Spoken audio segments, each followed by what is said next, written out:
who woke up 6 o'clock in the morning and jumped into the villages and started mass murdering children. How could you even salute them? I told the president this thing. He said, we are fully with you. America is with us. He says, we're going to have your back. Eli, I see this missile right behind you. Can you tell me about this missile? How did it reach your desk? Look at this. This is a missile that. This is a missile that hits maybe 100 meters away from me. Luckily, I wasn't killed. But this missile was aimed to kill us and kill anyone around us. This is made out of a pipe that was supposed to be delivering water. But instead of making water, they take the pipes that are delivered to them and they make missiles out of it. This is a pipe. And this pipe, I brought it here and I put it to stand here next to me to remind me that I was saved by Hamas. They wanted to kill us, an ambulance. They wanted to kill the ambulance team in a city in Israel. And this is what they do all the time. They use these pipes for delivering water. No, let that missile be a reminder, not just for you, for all of our audience.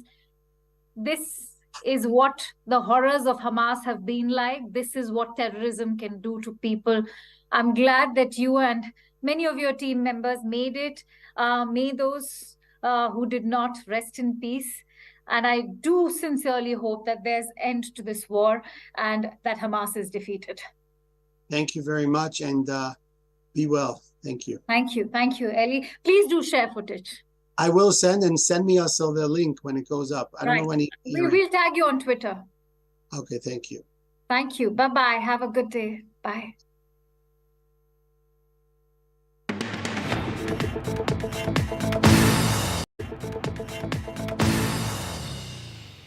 A very warm welcome. You're watching CNN News 18 Global. Now, to begin with, NATO has formally announced the suspension of a key Cold War era security treaty, this after Russia's withdrawal from this deal.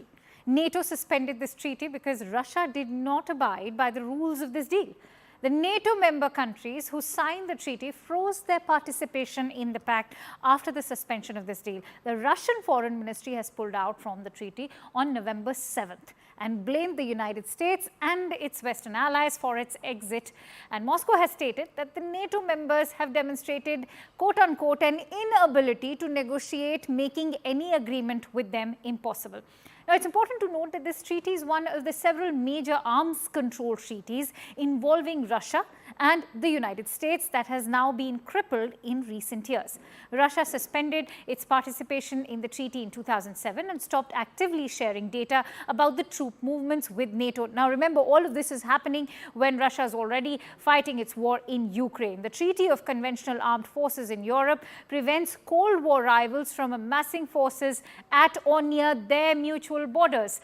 The other important question that now arises is, what will this mean for Europe? This treaty was signed in November 1990, but not fully ratified until 2 years later.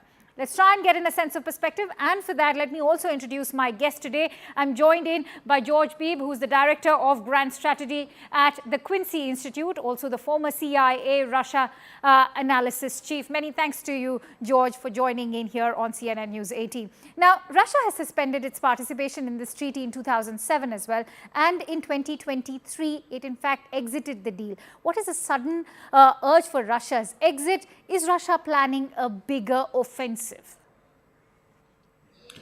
Well, I think this wasn't actually a sudden exit. This has been in the works for, in fact, several decades.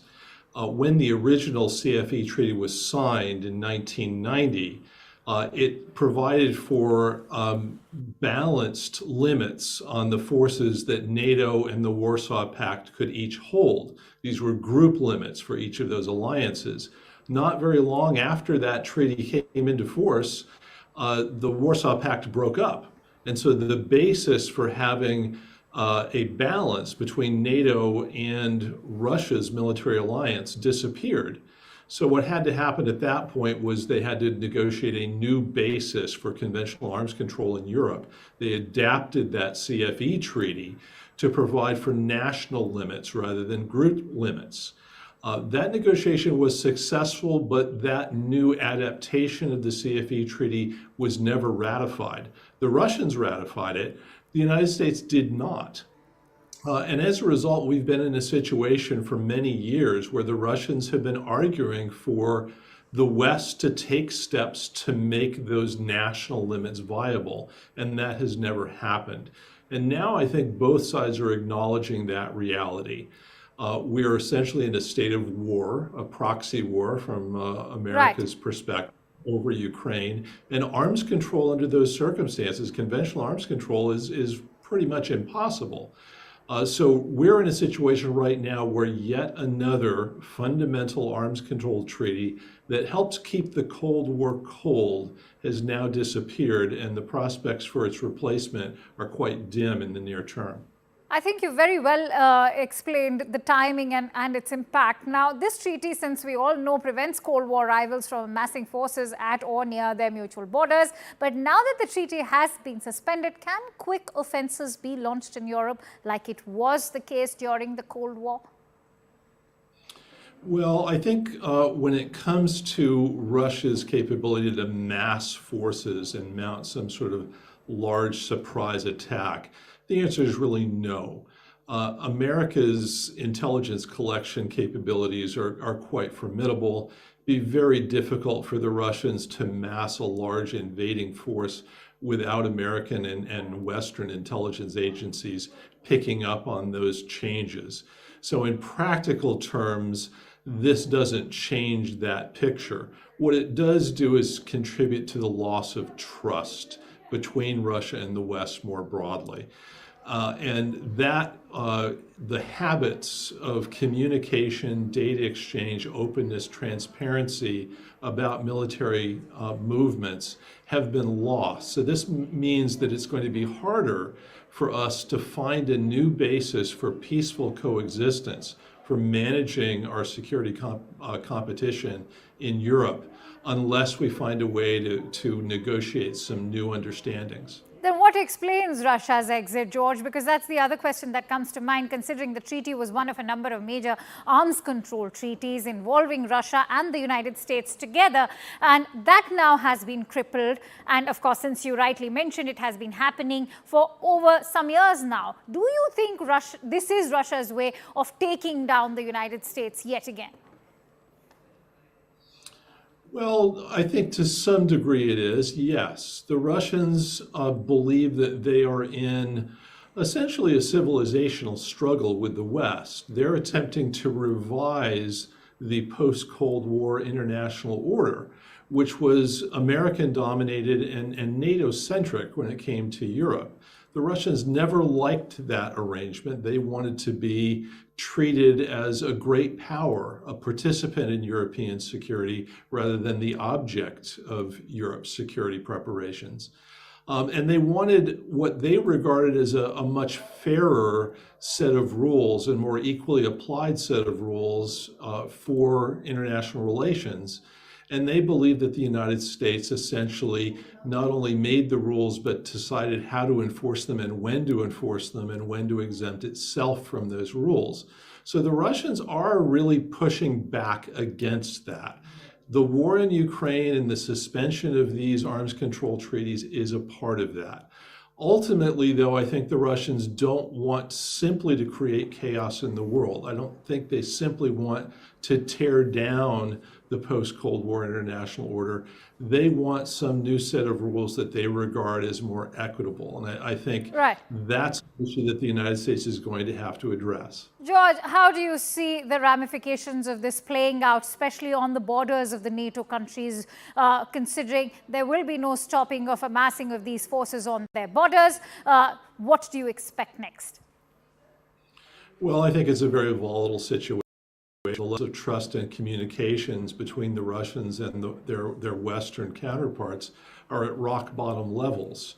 That means that we're in serious danger of inadvertent escalation, of incidents in which the two sides could find themselves directly in military confrontation. with very little means of managing those crises and making sure that they don't erupt into great power war. So I think this is a very volatile situation, something that we are going to have to address sooner or later, and hopefully that will be sooner. Many thanks to you, George Rabe. It's been a pleasure to have you share your precious insights here on CNN News 18. Thank you. Let's now bring you the latest on the Israel-Hamas war. Blood, bodies, bombardment, and the Israel-Hamas war has entered the 34th day of the conflict. As Israel continues to rain terror in Gaza, a 3-day humanitarian ceasefire in the enclave is also being negotiated, this after the G7 countries met in Japan. Now, Israel has opted for a ceasefire in return for the release of about a dozen hostages who were held by Hamas.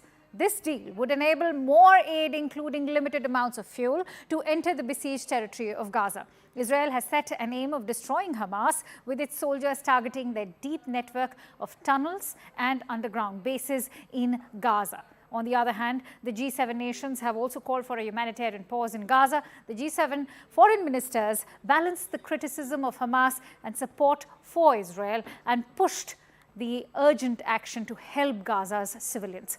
The entire war has taken a massive toll on the civilians. First responders have been scarred for life with the impact of this war, as bodies, death, and disaster has surrounded them. And that's why, let me bring you my guest today. Eli Bear is the president of the United Hatzalah, that is the largest emergency medical service in Israel, whose volunteers were among the first people to respond when Hamas attacked Israel on the morning of October 7. Eli shares his experience of the horrors that Israel has faced ever since in a CNN News 18 exclusive. Listen. Eli Bear, let me introduce you to our audience. Thank you so much for joining us here at CNN News 18. You're the founder and president of United Hatzalah, the largest emergency medical service in Israel, whose volunteers were the first among the people of Israel to respond when Hamas first attacked. 1 month on, and the horrors of Hamas continue to haunt Israel and Gaza. As part of the first responders in Israel and the founder of the largest emergency medical service in Israel, take us through what you witnessed on October 7, because much of it has now been reduced to misinformation. Well, we are the largest volunteer service, period, in Israel that operated in the Gaza borders. Right. And we saw in firsthand, in the first minutes, what was going on. October 7th is still here. We're still on the same date. October 7th for us is not over yet. We wake up every morning, but we see the same date, October 7th. That's how bad this is. Many years, I'm 35 years doing this, running into terrorist attacks of Hamas, of terrorist attacks of other groups like Jihad Islamic. These are the worst groups in the world. These are ISIS in a different name. And I've seen a lot, but what we saw on October 7th was a well-planned massacre towards babies and women and children and old people and Holocaust survivors and soldiers and every single human being living in the country, including pets. Little pets were murdered by Hamas. So this was a well-planned event. And when we arrived there, we saw, I'll tell you, the first volunteer of ours was actually a Druze, not even Jewish. I don't know if in India you're familiar with the Druze. They're a very small religion. They're not Jewish. They're not Muslim. They're in between something. All right. And they have probably 250,000 Druze living in Israel. They also have Druze living in Syria. So this volunteer was a Druze man who was he was dancing all night in that party in the forest. He's a peaceful person. He's a volunteer. Mm-hmm. He wears this vest every day. Mm-hmm. He goes to save people, but he had a good time. And he actually, 6:25, saw the missiles flying above his head. He's in the middle of dancing. And all of a sudden, he realized it's not one missile, it's 20, 30, 40, 50 missiles. So he decided to run away from that. He told people, come join me, I have a car. And they're running towards the car, and then they hear shooting. Took him a few seconds. He didn't understand it. Regular shooting of a Kalashnikov, MK-47. And And when he got into his car, he saw dead bodies everywhere. And he thought it was a car accident. That's what he thought in the beginning. It was a car accident. And he started helping the people, and he saw everyone's dead. He can't help anyone. And that's there when were also reports that said that it is misinformation that babies were not slaughtered, but it was your organization that actually came across babies which were placed in microwaves, right? Well, all the misinformation and all the like it's exactly what happened 85 years ago in the Holocaust. All the deniers of the Holocaust started right after the Holocaust. People said, "Oh, it can't be. They killed Jews in concentration camps." This happened. They had 1,300 people were murdered in Israel that morning, that day, by Hamas terrorists who came into Israel. And they went and they killed babies. They beheaded children. They took a woman who was pregnant. They opened up her stomach and they took out the baby and they stabbed the baby. Then they killed the mother and they burned the whole family. They were burned even till today. And this is first-hand information witnessed by you and your team members, right? Yes. We are traumatized. What we saw, this will be in the end of my life. I will never forget this. I am 50 years old. I will think about what I saw October 7 till the end of my life. I'm a paramedic. I saved many people, including Muslims, Hindu, including Christians, including Jewish people, everyone. I'm a paramedic, volunteer. I save people. I don't make up stories. I saw what I saw. We saw children were murdered by terrorists and burnt. When we came to them, we couldn't do anything already. They were burnt. We saw they actually used chemicals on the RPGs that they were shooting to burn everything in it. This is new types of technology that we're using to kill people, and not only kill people, but also make sure that they like the Nazis did, that they wanted to burn and make everyone disappear. That's what they did. After what this whole thing happened, I couldn't believe it when I heard that people are trying to deny this. The Hamas was so proud of this. I have videos of Hamas dancing. In 35 years of your experience, I'm sure this is the most devastating experience that you've had. Having said that, I want you to tell audiences why you've compared October 7 attack on Israel with the Holocaust. Well, I met a Holocaust survivor. She's 92 years old. And she was kept hostage for 10 or 12 hours, hostage by terrorists in a village called Kfar Aza, a little village, very peaceful little village in Israel. This is in Israel, not in Gaza. All this things happened in Israel. And she was hostage, and they took a whole family and they murdered her granddaughter. She was a Holocaust survivor from the Nazis in Germany. She saw her parents getting murdered by Nazis. And all of a sudden now she has to live the rest of her life, which is maybe only a few years or a few months left. She saw her own granddaughter getting murdered by a terrorist who took her granddaughter, and murdered her in front of her and purposely kept her alive so she should suffer. She was a 92. She said, "Why didn't they kill me? I didn't want to live. I don't want to live anymore." What I saw, this is my second Holocaust. She is a Holocaust survivor. Now she said, "This is my second Holocaust that I'm going through." This is why I call it a Holocaust. Sally, across the Arab world, Hamas is successfully selling its narrative of resistance. Is Hamas trying to humanize its terrorists through propaganda? Well, many years ago, I went to business school, and they taught me what is the difference between a mouse and a hamster. Really, they're both the same. Why people get rid of mice and not of hamsters. And they always taught me in business school, PR. That's the difference. Hamas and ISIS are exactly the same. Hamas kill people. They kill own people. Hamas kill people every single day. But they're doing it with a PR company. They have PR people working for them, the Hamas. ISIS, when they killed people, they killed exactly the same people.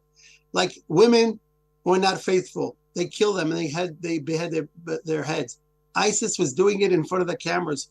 Hamas do it a little differently. It's Do you exactly, think there are Arab states also who are doing PR for Hamas right now? definitely Arab countries, Al Jazeera, and all the rest of the Arab big networks are doing PR for Hamas. Hamas are murderers, mass murderers. They're not only planning to kill Jews, by the way. They will get to India one day. They will get to America. They will get anyone, because anyone who doesn't believe in the Muslim faith, in their belief, supposed to be dying. You don't have to believe me. You know what? Go on their website. Go on the Hamas website and read what they say, the bylaws. The same exact bylaws as Al-Qaeda, the same exact bylaws of ISIS. And this is what they're planning to do. They're starting with the Jews because it's easier for them. They live here. But when they finish with us, they're going to go to Europe, go to America, and go to Asia, and wherever they could. Look what their plan is. Just look at read their books. Read. Don't be blinded. Just read what the Hamas is saying in their website. We want to kill anyone who's not faithful to Muhammad. No, in Hindu, they don't say whoever doesn't believe in our religion, we have to kill them. In Jews, you don't have to kill anyone who doesn't believe in Jews. By Hamas, you have to kill anyone who doesn't believe in their belief. But Al Jazeera, right now, is doing PR for terrorists.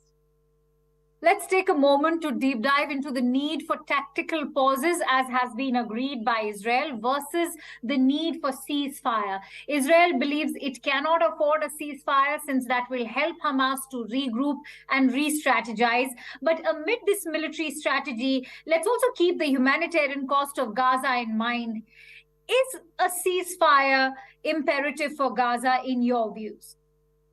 Well, definitely no ceasefire. And I'm a peaceful person. I love every human